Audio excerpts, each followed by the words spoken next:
चैत्र नवरात्रि में जिस घर में खाई जाती है यह दो चीज उस घर में दौड़ी चली आती है। माता लक्ष्मी। नमस्कार प्रिय दर्शकों, राधे राधे, जय श्री हरि कृष्णा, जय दुर्गा माता। हिंदू धर्म में धूमधाम के साथ शुरू हुए चैत्र नवरात्रि के पर्व का समापन होने वाला है। 9 दिनों तक चलने वाले नवरात्रि के पर्व में अष्टमी और नवमी तिथि का खास महत्व है, क्योंकि इसी दिन कुंवारी कन्याओं के रूप में माता रानी की पूजा की जाती है। उनको भोज कराया जाता है और फिर दक्षिणा देकर उनकी विदाई की जाती है। कन्या पूजन के साथ ही नवरात्रि की पूजा और व्रत पूर्ण माना जाता है। कन्या पूजन के लिए तरह तरह के पकवान बनाए जाते हैं। इसमें खास तौर पर उन्हीं पकवानों को शामिल किया जाता है जो माता रानी के प्रिय हैं और उन्हें भोग में चढ़ाए जाते हैं। कन्या पूजन के दौरान लोग 2 वर्ष से 10 वर्ष की छोटी छोटी कन्याओं को मां दुर्गा का स्वरूप मानकर आदरपूर्वक घर बुलाते हैं। उनके पैर दूध या पानी से धोते हैं, भोजन में पूरी, चना, हलवा और नारियल खिलाते हैं, उपहार देते हैं और उनका आशीर्वाद लेकर विदा करते हैं। धार्मिक मान्यता है कि कन्या पूजन करने से मां दुर्गा बहुत प्रसन्न होती हैं और घर पर सुख समृद्धि बनी रहती है। लेकिन इस बात का ध्यान रखें कि कन्या पूजन के दौरान भूलकर ऐसी कोई गलती न करें जिससे माता रानी नाराज हो जाएं। कन्या पूजन पर लोग कन्याओं को कई तरह के उपहार देते हैं, जो कि बहुत अच्छी बात है। लेकिन जाने अनजाने में ऐसा कोई चीज न खिलाएं जो माता रानी की नाराजगी का कारण बने। तो इस वीडियो में मैं आपको बताऊंगा कि चैत्र नवरात्रि में किन चीजों का सेवन करना चाहिए और चैत्र नवरात्रि में माता दुर्गा को किन चीजों का भोग लगाना चाहिए, और चैत्र नवरात्रि खत्म होने के बाद कन्या को कौन सी चीजें भूलकर भी नहीं खिलानी चाहिए। ये सब जानकारी हम इस वीडियो में आपको देंगे। हमारा तो काम यही है आपको सही जानकारी देना, लेकिन इन बातों को आपको अमल करना ये आपकी मर्जी। लेकिन उससे पहले अगर आप भी चाहते हैं कि दुर्गा माता का आशीर्वाद और आपके परिवार वालों के ऊपर सदैव बना रहें, तो हमारे चैनल को सब्सक्राइब करके और वीडियो को एक लाइक करके और सच्चे दिल से कमेंट बॉक्स में जय दुर्गा माता, जय मां अम्बे लिखकर अपनी हाजिरी जरूर लगाएं। चलिए दोस्तों, सबसे पहले जानते हैं कि चैत्र नवरात्रि में किन चीजों का सेवन करना चाहिए और चैत्र नवरात्रि में माता दुर्गा को किन चीजों का भोग लगाना चाहिए। नंबर 1, हलवे और चने का भोग। जी हाँ दोस्तों, चैत्र नवरात्रि में कन्या पूजन के दौरान हलवा और चने का भोग सबसे अधिक प्रिय माना जाता है। धार्मिक मान्यता के अनुसार मां दुर्गा को अर्पित किया गया यह प्रसाद अत्यंत शुभ होता है। हलवा गेहूं के आटे, घी और चीनी से बनाया जाता है, जो न केवल स्वादिष्ट होता है बल्कि शुभता का प्रतीक भी है। चने, विशेषकर काले चने होने चाहिए। काले चने शक्ति और समृद्धि का प्रतीक माने जाते हैं। यह शरीर को ऊर्जा प्रदान करते हैं और सात्विक आहार का उत्तम उदाहरण है। नवरात्रि में व्रत के बाद कन्याओं को यह भोग खिलाने से घर में सुख समृद्धि बनी रहती है। यह प्रसाद मां अन्नपूर्णा और मां लक्ष्मी की कृपा प्राप्त करने का भी श्रेष्ठ माध्यम है। साथ ही यह संयोजन स्वास्थ्यवर्धक भी होता है, जिससे शरीर को आवश्यक पोषण मिलता है। धार्मिक दृष्टि से इसे खिलाने से पुण्य की प्राप्ति होती है और मां भगवती का विशेष आशीर्वाद प्राप्त होता है। नंबर 2, खीर का भोग।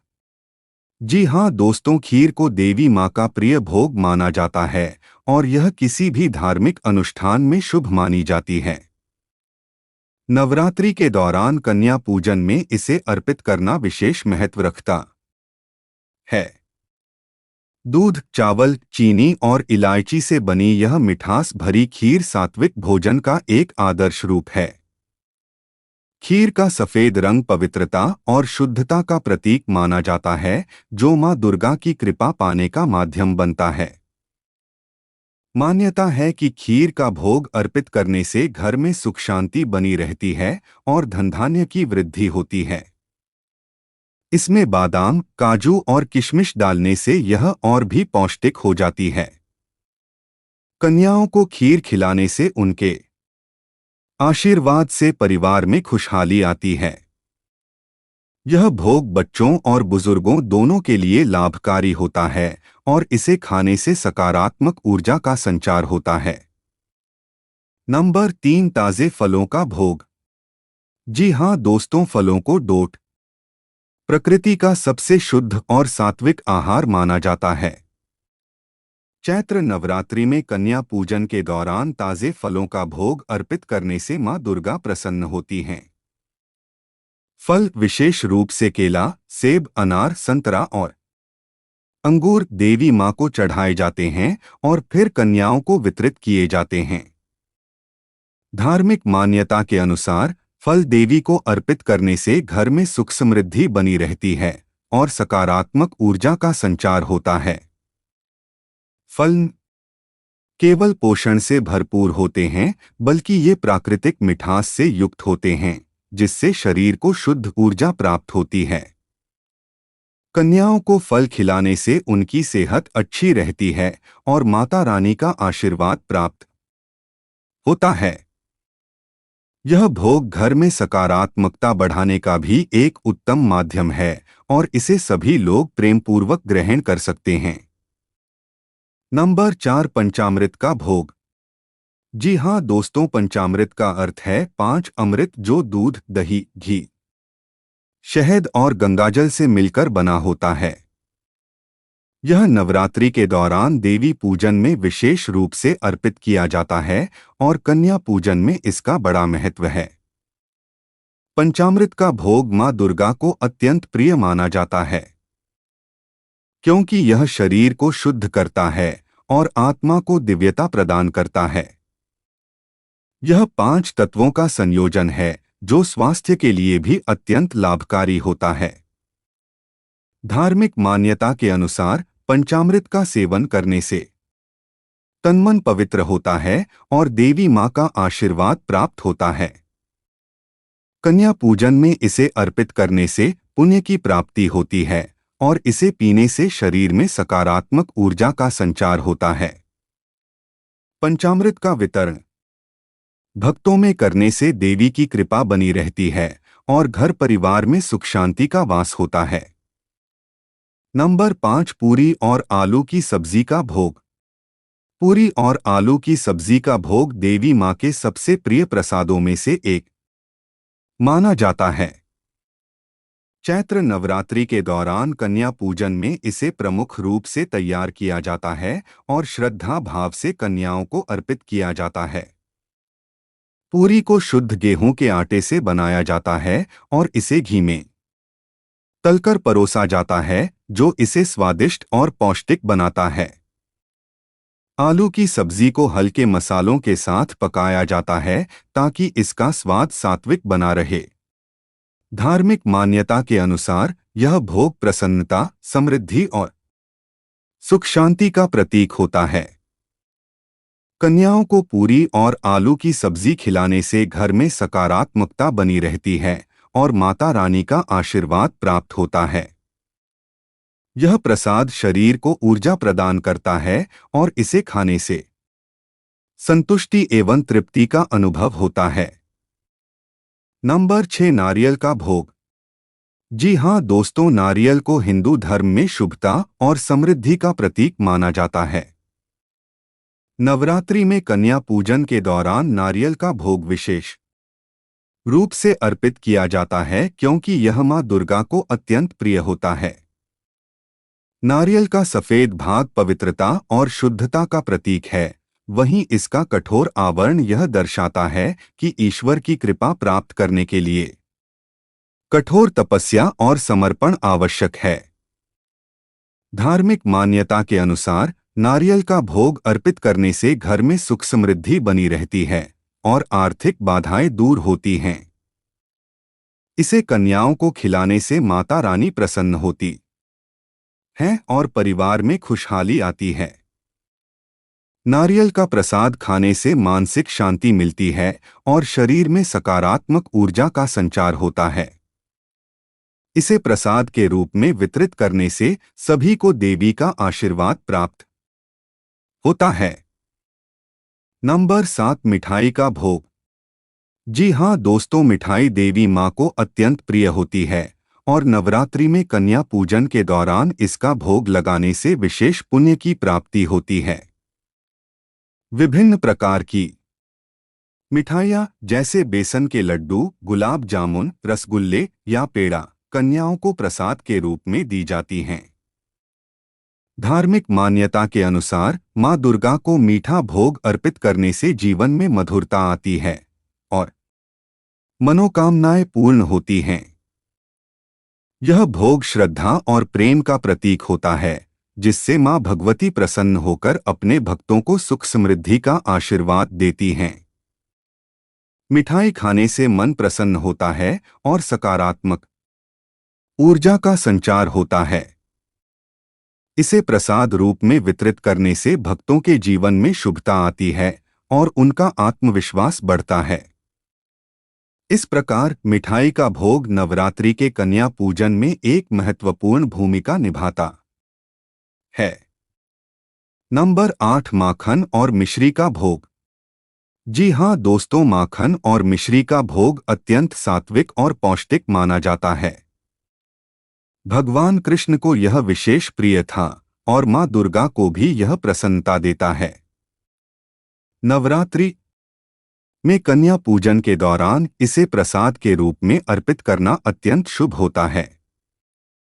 धार्मिक मान्यता के अनुसार माखन पवित्रता और शुद्धता का प्रतीक है, जबकि मिश्री मिठास और सौभाग्य का प्रतीक मानी जाती है।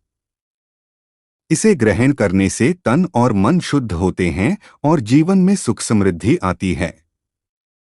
कन्याओं को माखन और मिश्री खिलाने से माता रानी का आशीर्वाद प्राप्त होता है और परिवार में खुशहाली बनी रहती है। यह भोग पाचन के लिए भी बहुत लाभकारी होता है और इसे छोटे बच्चों से लेकर बुजुर्गों तक सभी आसानी से खा सकते हैं। इस प्रसाद के माध्यम से भक्तों के जीवन में सकारात्मक ऊर्जा का संचार होता है। नंबर 9, दूध और दही का भोग। जी हाँ दोस्तों, दूध और दही को हिंदू धर्म में सात्विकता और शुद्धता का प्रतीक माना जाता है। चैत्र नवरात्रि में कन्या पूजन के दौरान इनका भोग लगाना अत्यंत शुभ होता है। दूध को संपूर्ण आहार कहा जाता है, जो शरीर को ऊर्जा प्रदान करता है, जबकि दही पाचन तंत्र को मजबूत बनाता है और मन को शीतलता देता है। धार्मिक मान्यता के अनुसार देवी माँ को दूध और दही अर्पित करने से जीवन में संतुलन और स्थिरता आती है। इसे कन्याओं को प्रसाद के रूप में देने से घर परिवार में सुख समृद्धि बढ़ती है और आर्थिक उन्नति होती है। यह भोग बच्चों और बुजुर्गों के लिए अत्यंत लाभकारी होता है और स्वास्थ्य को मजबूत बनाता है। इसे ग्रहण करने से मन में शांति का संचार होता है और नकारात्मक ऊर्जा दूर होती है। इस प्रकार दूध और दही का भोग नवरात्रि के दौरान विशेष महत्व रखता है। नंबर 10, चरणामृत का भोग। चरणामृत को हिंदू धर्म में अत्यंत पवित्र और दिव्य माना जाता है। यह पंचामृत के समान ही होता है, लेकिन इसमें तुलसी दल का विशेष महत्व होता है। नवरात्रि के दौरान देवी पूजन में चरणामृत अर्पित करने से भक्तों को मां दुर्गा की कृपा प्राप्त होती है। चरणामृत का सेवन करने से तन और मन शुद्ध होते हैं और आध्यात्मिक ऊर्जा का संचार होता है। धार्मिक मान्यता के अनुसार इसे ग्रहण करने से पापों का नाश होता है और जीवन में सुख शांति आती है। कन्या पूजन के दौरान चरणामृत अर्पित करने से मां भगवती प्रसन्न होती हैं और भक्तों को आशीर्वाद प्रदान करती हैं। इसे पीने से आत्मा को शांति मिलती है और ईश्वर के प्रति श्रद्धा और भक्ति की भावना प्रबल होती है। इस प्रकार चरणामृत का भोग नवरात्रि के दौरान विशेष रूप से महत्वपूर्ण होता है। चलिए दोस्तों, अब जानते हैं चैत्र नवरात्रि खत्म होने के बाद कन्या को किन चीजों का भोग नहीं लगाना चाहिए। नंबर 1, लहसुन और प्याज। जी हाँ दोस्तों, नवरात्रि एक पवित्र और सात्विक त्योहार है जिसमें देवी माँ की उपासना पूरी श्रद्धा और भक्ति से की जाती है। इस दौरान लहसुन और प्याज को पूरी तरह त्यागने की परंपरा है, क्योंकि ये तामसिक और राजसिक भोजन की श्रेणी में आते हैं। धार्मिक मान्यता के अनुसार लहसुन और प्याज मन में क्रोध, आलस्य और काम वासना को बढ़ाने वाले होते हैं, जिससे आध्यात्मिक ऊर्जा प्रभावित होती है। देवी माँ की पूजा में शुद्धता और सात्विकता का विशेष महत्व होता है, इसलिए कन्या पूजन के दौरान इन्हें भोजन में नहीं दिया जाना चाहिए।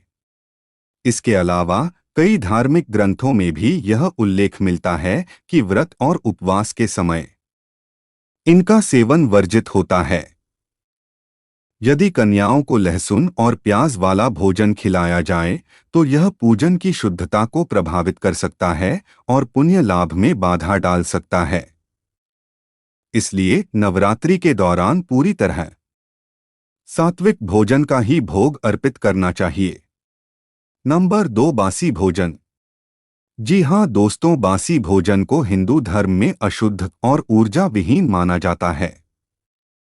नवरात्रि के दौरान कन्या पूजन में विशेष रूप से इस बात का ध्यान रखना चाहिए कि कन्याओं को ताजा और शुद्ध भोजन ही परोसा जाए। बासी भोजन में नकारात्मक ऊर्जा और जीवाणु अधिक होते हैं, जिससे शरीर और मन दोनों प्रभावित हो सकते हैं। धार्मिक मान्यता के अनुसार देवी माँ को अर्पित किया जाने वाला भोग शुद्ध, ताजा और सात्विक होना चाहिए, तभी वह स्वीकार्य होता है। यदि किसी को बासी भोजन खिलाया जाए तो यह अपवित्र माना जाता है और इसका आध्यात्मिक लाभ नहीं मिलता। इसके अलावा बासी भोजन स्वास्थ्य के लिए भी हानिकारक हो सकता है, जिससे पेट संबंधी बीमारियां होने का खतरा रहता है। इसलिए नवरात्रि के दौरान कन्या पूजन में सदैव ताजा, पौष्टिक और सात्विक भोजन तैयार कर कन्याओं को भोग लगाना चाहिए, जिससे माता रानी का आशीर्वाद प्राप्त हो। नंबर 3, मांसाहारी भोजन। जी हाँ दोस्तों, नवरात्रि के दौरान मांसाहार पूरी तरह से वर्जित होता है, क्योंकि यह तामसिक भोजन की श्रेणी में आता है। हिंदू धर्म में नवरात्रि को पवित्र और शुद्धि का समय माना जाता है, जिसमें तन और मन की पवित्रता बनाए रखने के लिए सात्विक भोजन ही ग्रहण किया जाता है। मांसाहारी भोजन क्रूरता, हिंसा और नकारात्मकता को बढ़ाने वाला माना जाता है, जो आध्यात्मिक साधना में बाधा डालता है।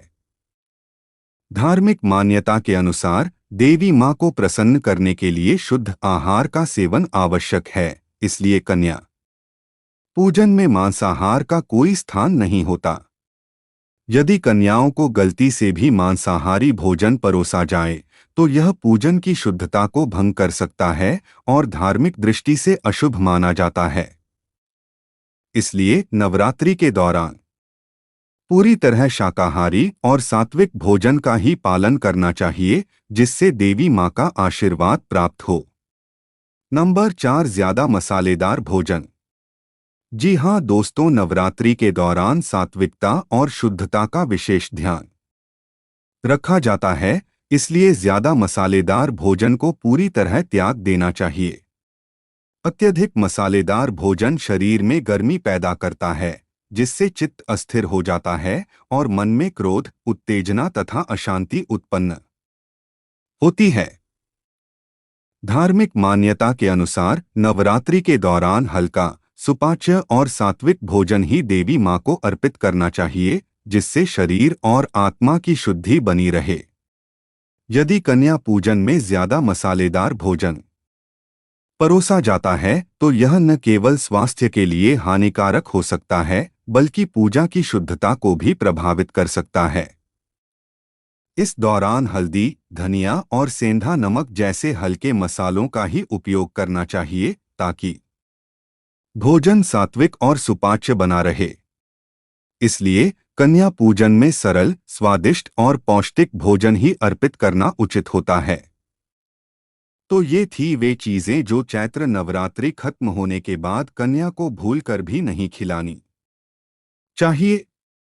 अगर वीडियो अच्छी लगी तो वीडियो को एक लाइक करके और अपने YouTube चैनल यानी नौरंगी बाबा ऑफिशियल YouTube चैनल को सब्सक्राइब करके बेल नोटिफिकेशन को ऑल पर सेट कर दे ताकि हमारी आने वाली हर एक न्यू वीडियो का नोटिफिकेशन आपके पास जल्द ही पहुंच जाए तथा कमेंट बॉक्स में सच्चे दिल से जय मां दुर्गा, जय मां अम्बे लिखकर अपनी हाजिरी जरूर लगाएं। वीडियो देखने के लिए आपका धन्यवाद।